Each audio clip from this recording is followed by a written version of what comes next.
Superstore 3000 came out in 2024, designed by Rodrigo Rigo with art by Ryan Goldsberry. 2 to 4 players, 30 to 45 minutes, ages 10 plus. This family game is published by Space Cowboys. It's time to build that mall of the future. In Superstore 3000, players compete to build the tallest, most spectacular mall to satisfy as many customers as possible. On your turn, you can either build something or take money. When you build something, you can build a food court, hobby store, fashion store, or entrance based on what is available in the Dispenser 3000. The Dispenser is a cascading market where mall elements on the bottom row are free to build, but the higher you go, the more expensive the elements become to build. After selecting an element from the Dispenser, all the elements move down to fill in the space, thus becoming cheaper to build with new elements added to the top. You can also add attractions to your mall that are free to build but require a completion of specific objectives before they can be built. Players can also add docking bays to their mall when they get 1 or 2 of every element type.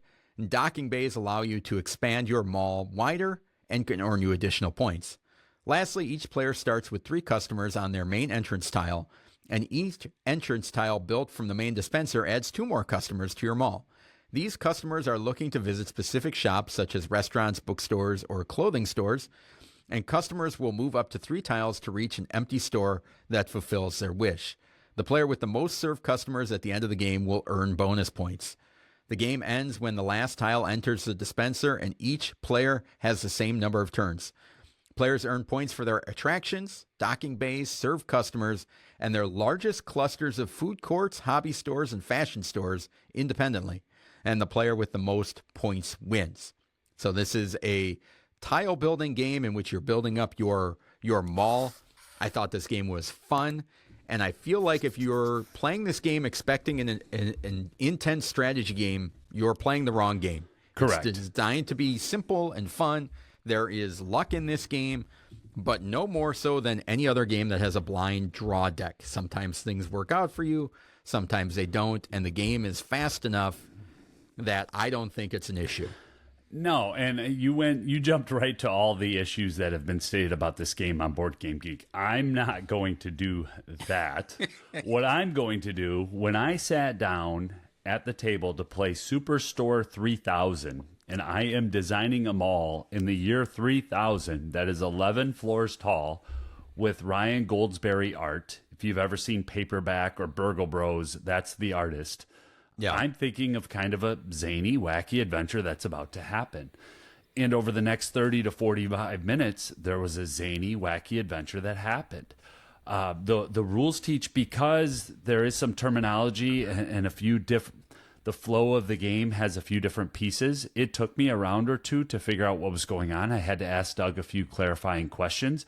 But then once we got into it and I could see how money worked, I really enjoyed the currency of it. I'd like to talk about that a little bit. Sure. Yep. Had a ton of fun playing this. I would absolutely play it again. If I'm at your house, if I'm at a convention, if people are playing it, I'd say, yeah, let's get that out of the game library and give it a spin. I think it's one that I think the rules would come back pretty quickly as well. There's a few things happening, and once you figure out those few things, I had a ton of fun. Yeah, so each player starts with $3, and there is no money in the bank. And so as you spend your dollars to take tiles before they get to the bottom free zone, they kind of enter into a centralized bank. Then whenever you want to take money on your turn, you flip over the free tile that's available, one of the 2 available free tiles, and that becomes money. But whatever tile that you flipped over, if there's more of those colors in the column, so for example, if I took a blue tile, if there was another blue tile above it, I'd also get to take an extra one from the bank that's created. So that's how the money kind of stays in the system, and as people are taking more money out, and it's an interesting way to take a tile from somebody that you think they might need in order to get some money, or do you wait? You're referring to hate drafting, correct? It's an Possibly. Interesting way to hate draft, yes, which can cause people to flip the table. I actually enjoyed it when it happened to me, when I needed the hamburger more than anything else, and every time a hamburger came out, there's money bags over there. Oh, I got 11. I'll just spend 3. Oh, another hamburger came out on my turn. I'll spend 3 more. I'm still down to 5. What are you over there, Mr. No Money?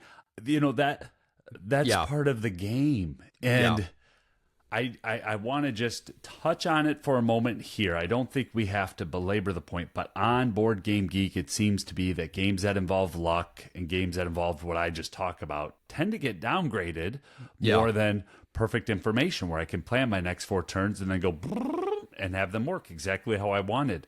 This is a tactical adventure. Because there's no interaction in those other games, right? In those other games, there's not. I love the interaction point of, I've got to get these customers into the stores, and I have 3 spaces to do it. Yeah. That limitation brought a lot of engagement, dare I say fun, to figuring out, okay, I've gone too high, but if I can open up another floor and gradually bring the shops up, maybe a hamburger will come out that Doug's not interested in or doesn't buy. And it was 40 minutes with the teach. It was a lot of fun. Granted, we played it 2 players. I don't think 3 or 4 would slow it down a ton, because there's limited opportunities for AP. You've got 1 or 2 decisions you're going to make it. Yeah, and the more players you play with, the more tiles there are, so you're not fighting over the same type of things. I really enjoy... I got to interrupt you here one more time, then I'll send it back to you. Dear listener, if it sounds like I'm screaming, it's because I'm Board Game Geek, I'm looking at a 6.3. Yeah. That bothers me. It shouldn't. It should. But I feel bad for Rigo and Ryan Goldsberry and Space Cowboys. I think this game shines a lot higher than a 6.3. Yeah. Now I'm done. I digress. Yeah. What do you really enjoy, Doug? Well, the thing I really enjoy is that it seems like one of the main scoring things is getting clumps of yellow tiles together, blue and green tiles together. That's one of the main ways to score points at the end of the game. What I really like is that everything else about the game is competing against that. So the customers only travel 3 spaces. So you can't go and make huge things and expect customers to get them unless you start building up the side and making entrances in strategic locations. And even the attractions, there's 5 public attractions that are available to build, and there are huge wacky shapes that you put into your mall.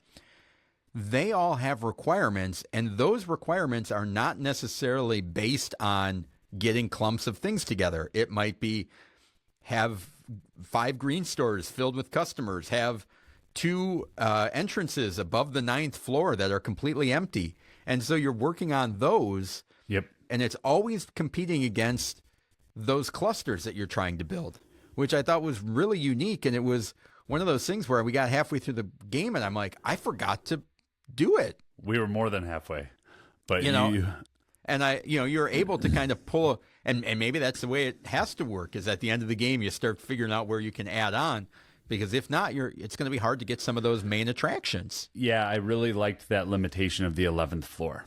Because that's not a limit. You can keep going higher and higher. Wrong. Yeah. Oh, yeah. Well, then I would have gone to 15 or 17.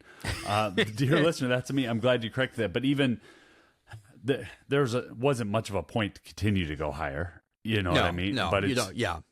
Okay. If there was a thing for like the highest mall, that would be an interesting component in the game as well. Yeah. So where do you think this game fits the best? I think families. Yeah. Families that are just looking for a game with a fun theme. It's got that Jetsons style artwork of the future. If you've ever been on the, why can I not think of the ride? It's the one in the giant Epcot ball at Disney World. You take you through this thing, and there's this little, what's the future going to look like? It's that type of artwork on it. That I just think it's a fun game for families. Every one of the customer tokens is unique. Yeah. And they're little plastic tokens, clear plastic with unique artwork on it that you could get lost looking through those as well. Yeah, I thought they did a really good job with the production. You have every player has this own little ruler that's like 2 pieces that you snap together, so you can hold that next to your mall and know how many floors up you are. I really enjoyed that challenge of trying to get those in-game and end-of-game bonuses and achievements to match. And seeing the shop disappear that I want and just hoping that the next one comes out. I agree. I think this is great for families. And if you like games like Life and other games like that as well, I think this could be a step up, a level up from that in your family game collection. Also very affordable right now if you're looking to add something unique. Yeah, so that is Superstore 3000 from Space Cowboys.